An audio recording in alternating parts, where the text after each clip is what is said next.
दोस्तों, हिंद महासागर की गहराइयों में इस समय जो हलचल उठ रही है वह केवल समुद्री लहरों का शोर नहीं है, बल्कि इतिहास की दिशा बदल देने वाली एक ऐसी आहट है जिसे दुनिया की बड़ी बड़ी राजधानियां भी अनसुना नहीं कर पा रही हैं। वॉशिंगटन के रणनीतिक गलियारों में बेचैनी है, तेहरान की सैन्य कमान सतर्क हो चुकी है, बीजिंग की निगाहें उपग्रहों के जरिए समुद्र के हर इंच को टटोल रही हैं और नई दिल्ली में युद्ध कक्षों की रोशनी रात भर बुझने का नाम नहीं ले रही। अरब सागर और ओमान की खाड़ी के बीच फैला वह विशाल जल क्षेत्र आज एक ऐसे अदृश्य तनाव से भरा हुआ है जिसे केवल वे लोग समझ सकते हैं जो जानते हैं कि समुद्र के ऊपर जितनी शांति दिखती है उसके नीचे उतना ही गहरा खेल चलता रहता है। इसी समुद्र के बीचों बीच अब एक ऐसी स्थिति बन रही है जो केवल दो देशों का टकराव नहीं बल्कि वैश्विक शक्ति संतुलन की परीक्षा बन सकती है। ओमान की खाड़ी से आने वाली खबरों ने दुनिया के कूटनीतिक हलकों में सनसनी फैला दी है। बताया जा रहा है कि अमेरिका का शक्तिशाली फिफ्थ फ्लीट अचानक असामान्य रूप से सक्रिय हो गया है। युद्धपोतों की पंक्तियां, परमाणु शक्ति से चलने वाली पनडुब्बियां और अत्याधुनिक निगरानी विमानों का जाल उस क्षेत्र में फैल चुका है जहां सामान्य परिस्थितियों में इतनी भारी सैन्य गतिविधि बहुत कम देखी जाती है। हर जहाज की दिशा एक ही तरफ इशारा कर रही है, ईरान के दक्षिणी तट की ओर, उस बंदरगाह की ओर जिसका नाम पिछले कुछ वर्षों में भारत की रणनीतिक नीति का अहम हिस्सा बन चुका है, वह है चाबहार। ये वही बंदरगाह है जिसे भारत ने वर्षों की कूटनीति, निवेश और मेहनत से विकसित किया ताकि मध्य एशिया और अफगानिस्तान तक पहुंच का नया रास्ता बन सके। लेकिन समुद्र की सतह पर जो दिखाई दे रहा है उसके पीछे कई परतों वाला खेल छिपा है। अमेरिकी नौसैनिक गतिविधि को लेकर अलग अलग विश्लेषण सामने आ रहे हैं। कुछ विशेषज्ञों का कहना है कि यह केवल एक सैन्य अभ्यास हो सकता है, जबकि कुछ इसे ईरान पर दबाव बनाने की रणनीति बता रहे हैं। मगर जो बात सबसे ज्यादा ध्यान खींच रही है वह यह है कि यह पूरा घटनाक्रम ठीक उसी क्षेत्र के आसपास हो रहा है जहां भारत की रणनीतिक मौजूदगी बढ़ी है। यही कारण है कि नई दिल्ली के रक्षा प्रतिष्ठान में भी हलचल तेज हो गई है। दिल्ली के साउथ ब्लॉक में असामान्य गतिविधि देखी गई। कई वरिष्ठ अधिकारी लगातार बैठकें कर रहे थे। नौसेना मुख्यालय से सीधे संपर्क बनाए रखा गया था और उपग्रहों से मिलने वाली हर तस्वीर का गहन विश्लेषण किया जा रहा था। यह कोई साधारण स्थिति नहीं थी, क्योंकि समुद्र में मौजूद हर जहाज केवल लोहे का ढांचा नहीं होता बल्कि अपने साथ राजनीतिक संदेश भी लेकर चलता है। जब दुनिया की सबसे ताकतवर नौसेनाओं में से एक किसी संवेदनशील क्षेत्र में सक्रिय हो जाए तो हर देश अपने हितों की रक्षा के लिए तैयार हो जाता है। इसी बीच एक और खबर ने स्थिति को और रहस्यमय बना दिया।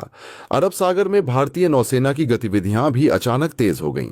पश्चिमी नौसैनिक कमान के कई युद्धपोतों को अलर्ट पर रखा गया और कुछ जहाजों को खुले समुद्र की ओर बढ़ने का निर्देश मिला। समुद्र में तैनात निगरानी विमान लगातार उड़ान भरने लगे, मानो हर हलचल पर नजर रखी जा रही हो। नौसेना के रणनीतिकार जानते थे कि हिंद महासागर केवल व्यापारिक जहाजों का रास्ता नहीं है, यह शक्ति संतुलन का वह मंच है जहां हर कदम बहुत सोच समझकर उठाना पड़ता है।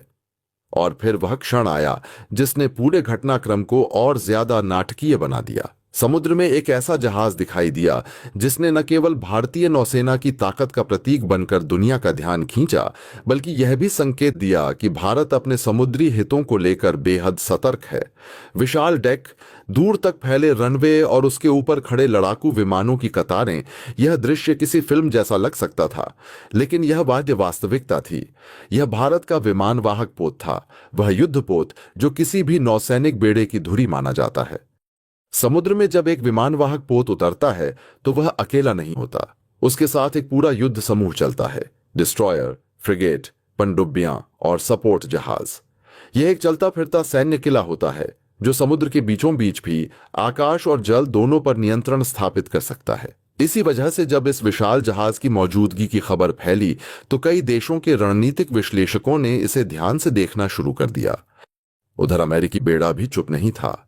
उनके जहाज अपने तय मार्ग पर गश्त कर रहे थे, निगरानी ड्रोन आसमान में घूम रहे थे और संचार प्रणालियां लगातार सक्रिय थीं। समुद्र में दूरी भले ही सैकड़ों किलोमीटर की हो, लेकिन आधुनिक तकनीक के दौर में हर जहाज दूसरे की गतिविधियों से लगभग परिचित रहता है। यही कारण है कि इस पूरे क्षेत्र में एक अजीब सा तनाव महसूस किया जाने लगा, जैसे शतरंज की बिसात सज चुकी हो और दोनों खिलाड़ी अपनी चालों को बहुत सावधानी से तौल रहे हों।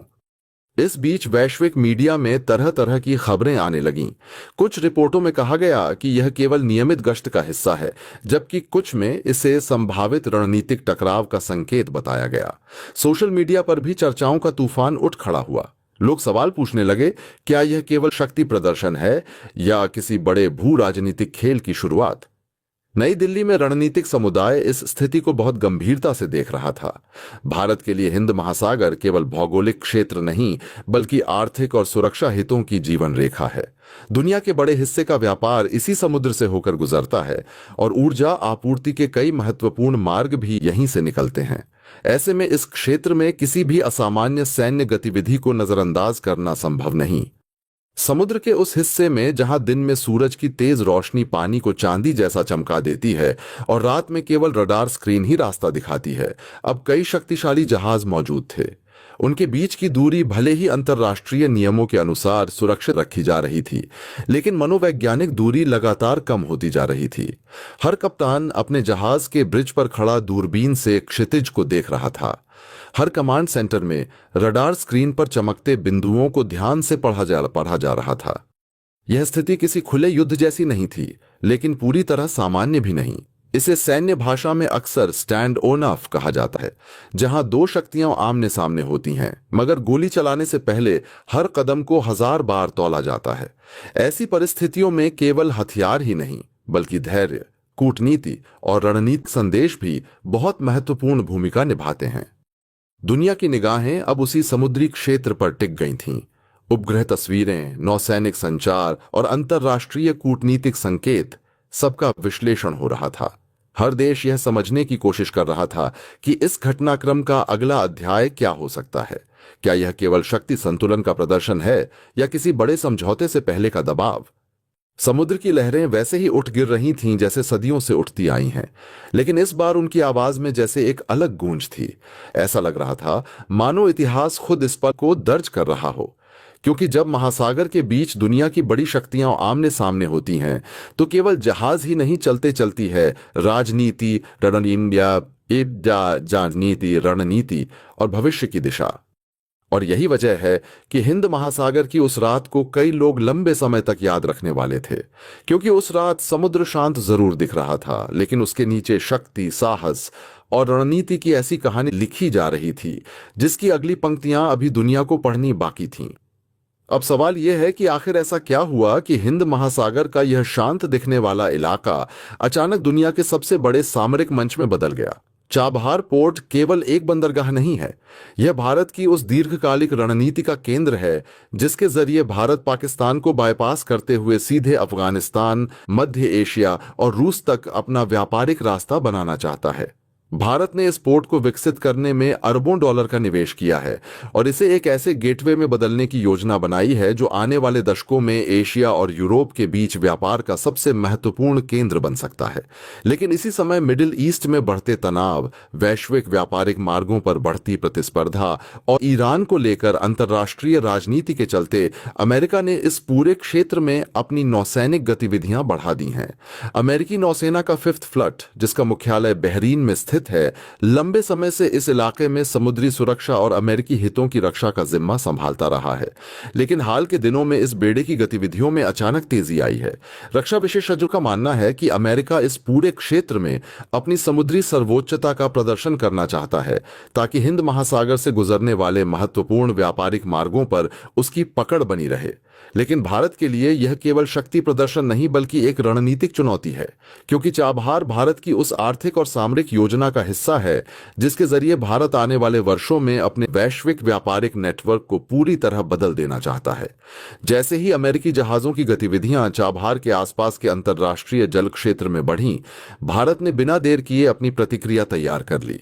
भारतीय नौसेना के सबसे आधुनिक विमान वाहक पोत IAS विक्रांत को तुरंत उस इलाके में गश्त बढ़ाने का आदेश दिया गया। IAS विक्रांत केवल एक युद्धपोत नहीं है, यह भारत की समुद्री शक्ति का प्रतीक है। यह वही जहाज है जिसे भारत ने पूरी तरह स्वदेशी तकनीक से बनाया है और जो आधुनिक रडार, मिसाइल सिस्टम और लड़ाकू विमानों से लैस है। जब विक्रांत अरब सागर की लहरों को चीरता हुआ उस क्षेत्र में पहुंचा जहां अमेरिकी 5th फ्लीट की गतिविधियां देखी जा रही थीं, तो यह केवल एक सैन्य तैनाती नहीं थी। हिंद महासागर का विशाल विस्तार सदियों से व्यापार, सभ्यता और सामरिक प्रतिस्पर्धा का मौन साक्षी रहा है। लेकिन हाल के वर्षों में इसके शांत दिखने वाले जल ने एक बार फिर वैश्विक शक्ति संतुलन के सबसे बड़े खेल को अपने भीतर समेट लिया है। इसी महासागर के पश्चिमी किनारे पर स्थित ईरान का चाबहार बंदरगाह आज केवल एक साधारण पोर्ट नहीं रह गया, बल्कि यह एशिया, यूरोप और मध्य एशिया को जोड़ने वाली नई भू राजनीतिक शतरंज का केंद्र बन चुका है। भारत ने इस बंदरगाह को विकसित करने के लिए वर्षों की रणनीतिक योजना, कूटनीतिक संतुलन और अरबों डॉलर का निवेश लगाया है, क्योंकि यह वह रास्ता है जो भारत को पाकिस्तान की भौगोलिक बाधा को दरकिनार करते हुए सीधे अफगानिस्तान, मध्य एशिया और आगे रूस तथा यूरोप तक व्यापारिक पहुंच देता है। दशकों से भारत के लिए यह सबसे बड़ी रणनीतिक समस्या रही कि उसके पश्चिम और उत्तर पश्चिम की ओर जाने वाले अधिकांश पारंपरिक व्यापारिक मार्ग पाकिस्तान के भूभाग से होकर गुजरते थे। राजनीतिक तनाव के कारण वे मार्ग हमेशा अनिश्चितता में घिरे रहते थे।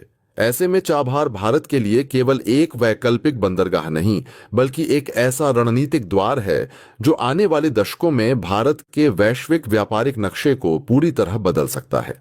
इस बंदरगाह से निकलने वाला international north south transport corridor Bharat को ईरान, अजरबैजान, रूस और यूरोप से जोड़ता है, जिससे माल ढुलाई का समय और लागत दोनों कम हो सकते हैं।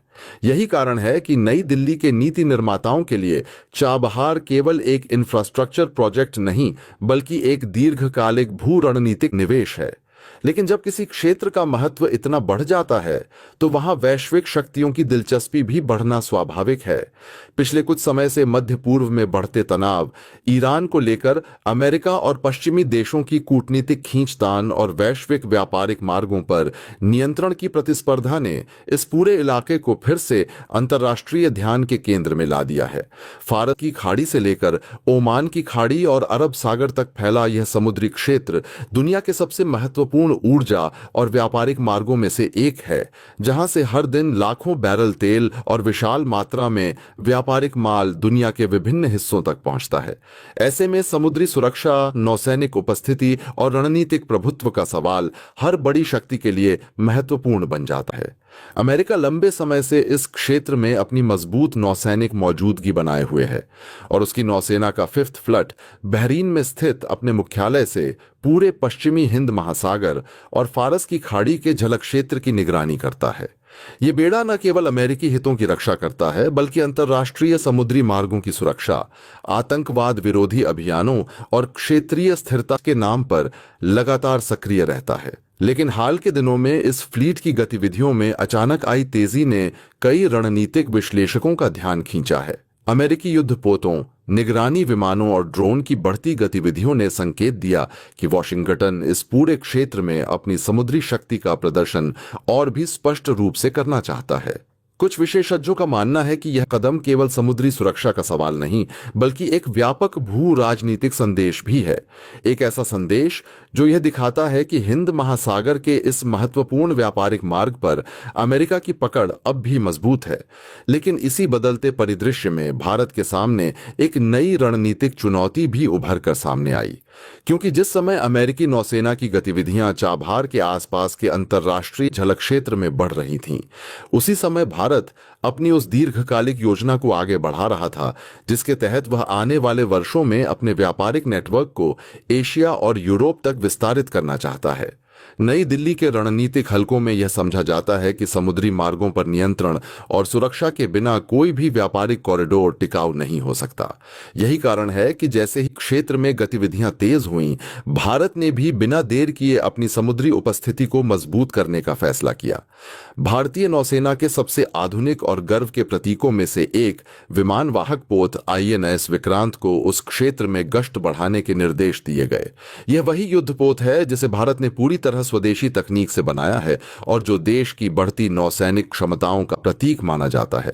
विक्रांत केवल एक जहाज नहीं, बल्कि एक तैरता हुआ हवाई अड्डा है, जिसके डेक से लड़ाकू विमान उड़ान भर सकते हैं, जो अत्याधुनिक रडार सिस्टम से लैस है और जो समुद्र के बीचों बीच एक संपूर्ण युद्धक मंच के रूप में काम कर सकता है।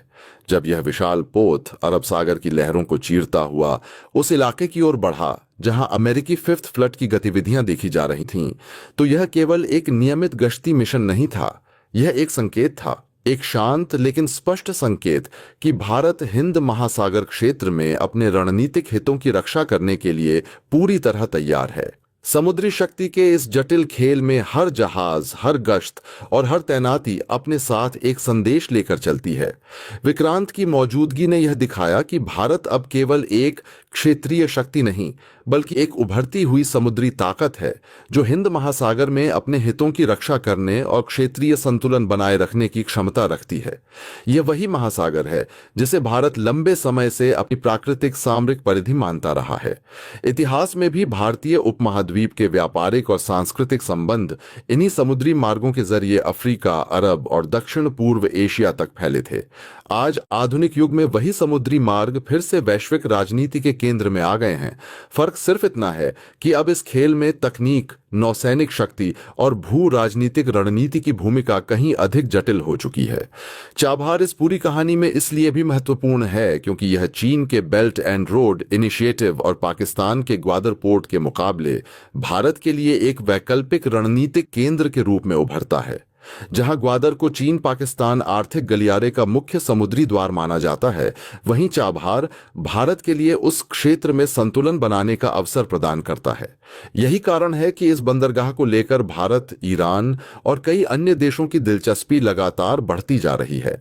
लेकिन जैसे जैसे इस क्षेत्र का महत्व बढ़ रहा है, वैसे वैसे यहां वैश्विक शक्तियों की सक्रियता भी बढ़ती जा रही है। समुद्र की सतह पर चलने वाले युद्धपोत, आसमान में उड़ते निगरानी विमान और समुद्र के नीचे तैनात पनडुब्बियां, ये सब मिलकर उस अदृश्य रणनीतिक प्रतिस्पर्धा का हिस्सा बन चुके हैं जो हिंद महासागर को 21वीं सदी की सबसे महत्वपूर्ण भू राजनीतिक प्रयोगशाला बना रही है। इस पूरे परिदृश्य में भारत की चुनौती केवल अपने व्यापारिक हितों की रक्षा करना ही नहीं, बल्कि क्षेत्रीय स्थिरता और संतुलन बनाए रखना भी है, क्योंकि हिंद महासागर में किसी भी तरह का तनाव वैश्विक व्यापार और ऊर्जा आपूर्ति पर सीधा असर डाल सकता है। यही वजह है कि जब आईएनएस विक्रांत उस क्षेत्र में पहुंचा तो यह केवल एक सैन्य शक्ति का प्रदर्शन नहीं था, बल्कि एक रणनीतिक संदेश था। एक ऐसा संदेश जो यह बताता है कि बदलती वैश्विक राजनीति के इस दौर में भारत अपनी समुद्री सीमाओं, व्यापारिक मार्गों और रणनीतिक परियोजनाओं की सुरक्षा के लिए पूरी तरह सतर्क और तैयार है। हिंद महासागर की लहरें भले ही बाहर से शांत दिखाई देती हों, लेकिन उनके भीतर चल रहा शक्ति संतुलन का यह खेल आने वाले वर्षों में दुनिया की राजनीति और अर्थव्यवस्था दोनों को गहराई से प्रभावित कर सकता है। भारत की समुद्री शक्ति का यह प्रदर्शन केवल एक सैन्य गतिविधि नहीं था, बल्कि यह एक ऐसा स्पष्ट संदेश भी था जो दुनिया के हर उस देश तक पहुंचा जिसे हिंद महासागर क्षेत्र में रणनीतिक संतुलन की अहमियत का अंदाजा है। जब विशाखापट्टनम स्थित पूर्वी नौसेना कमान से यह खबर सामने आई कि भारत ने अपने दूसरे विमान वाहक पोत आईएनएस विक्रमादित्य को भी अरब सागर की ओर रवाना कर दिया है, तो यह कदम केवल एक साधारण तैनाती नहीं माना गया। 45,000 टन वजनी यह विशाल युद्धपोत समुद्र में किसी चलते फिरते किले की तरह है, जिसकी मौजूदगी ही युद्ध क्षेत्र की रणनीतिक स्थिति को पूरी तरह बदल सकती है। विक्रमादित्य केवल एक जहाज नहीं, बल्कि एक पूर्ण विकसित तैरता हुआ एयरबेस है, जिसके डेक से मिग-29 के जैसे अत्याधुनिक लड़ाकू विमान उड़ान भर सकते हैं। ये विमान न केवल दुश्मन के जहाजों को निशाना बना सकते हैं, बल्कि समुद्री निगरानी, हवाई सुरक्षा और लंबी दूरी के आक्रमण जैसे कई मिशन भी एक साथ अंजाम देने में सक्षम हैं। जब कोई विमान वाहक पोत समुद्र में सक्रिय होता है तो उसके साथ केवल विमान ही नहीं होते, बल्कि एक पूरा युद्धक तंत्र चलता है जिसमें रडार, मिसाइल रक्षा प्रणाली, पनडुब्बी रोधी हेलीकॉप्टर और इलेक्ट्रॉनिक युद्ध क्षमता भी शामिल होती है। यही कारण है कि जब आईएनएस विक्रमादित्य और भारत के स्वदेशी विमान वाहक पोत आईएनएस विक्रांत एक साथ किसी क्षेत्र में सक्रिय होते हैं तो इसे सैन्य शब्दावली में एक twin carrier battle group operation कहा जाता है। दुनिया के बहुत कम देशों के पास यह क्षमता होती है कि वे एक साथ दो विमान वाहक पोतों को युद्धक मोड में संचालित कर सकें। वर्तमान समय में अमेरिका, चीन और भारत उन चुनिंदा देशों में शामिल हैं जो इस स्तर की नौसैनिक शक्ति का प्रदर्शन कर सकते हैं। यह केवल तकनीकी क्षमता का मामला नहीं, बल्कि रणनीतिक तैयारी, संसाधनों की उपलब्धता और सैन्य समन्वय का भी प्रमाण है। जैसे ही विक्रमादित्य की तैनाती की खबर सामने आई, अंतर्राष्ट्रीय रक्षा विश्लेषकों और रणनीतिक विशेषज्ञों के बीच हलचल मच गई। कई विशेषज्ञों का मानना था कि भारत हिंद महासागर क्षेत्र में अपने समुद्री हितों की सुरक्षा को लेकर अब पहले से कहीं अधिक सक्रिय और आक्रामक रुख अपना रहा है। लेकिन इस पूरे ऑपरेशन का सबसे महत्वपूर्ण पहलू यह था कि भारत ने केवल विमान वाहक पोत ही नहीं भेजे, बल्कि उनके चारों ओर एक मजबूत सुरक्षा घेरा भी तैयार किया गया। इस सुरक्षा घेरे में कई युद्धपोत, पनडुब्बी रोधी जहाज और उन्नत मिसाइल प्रणाली से लैस फ्रिगेट शामिल थे। इन्हीं में से एक था आईएनएस त्रिकंद, जो भारतीय नौसेना का अत्याधुनिक गाइडेड मिसाइल फ्रिगेट है। त्रिकंद अपनी स्टेल्थ तकनीक के लिए जाना जाता है, जिसका अर्थ है कि यह दुश्मन के रडार पर आसानी से दिखाई नहीं देता। आधुनिक युद्ध में स्टेल्थ तकनीक का महत्व बहुत अधिक है, क्योंकि इससे दुश्मन को जहाज की सटीक स्थिति का पता लगाना बेहद मुश्किल हो जाता है। आईएनएस त्रिकंद पर लगी ब्रह्मोस सुपरसोनिक क्रूज मिसाइलें इसे समुद्र का एक खतरनाक शिकारी बनाती हैं। ब्रह्मोस दुनिया की सबसे तेज और घातक क्रूज मिसाइलों में से एक मानी जाती है।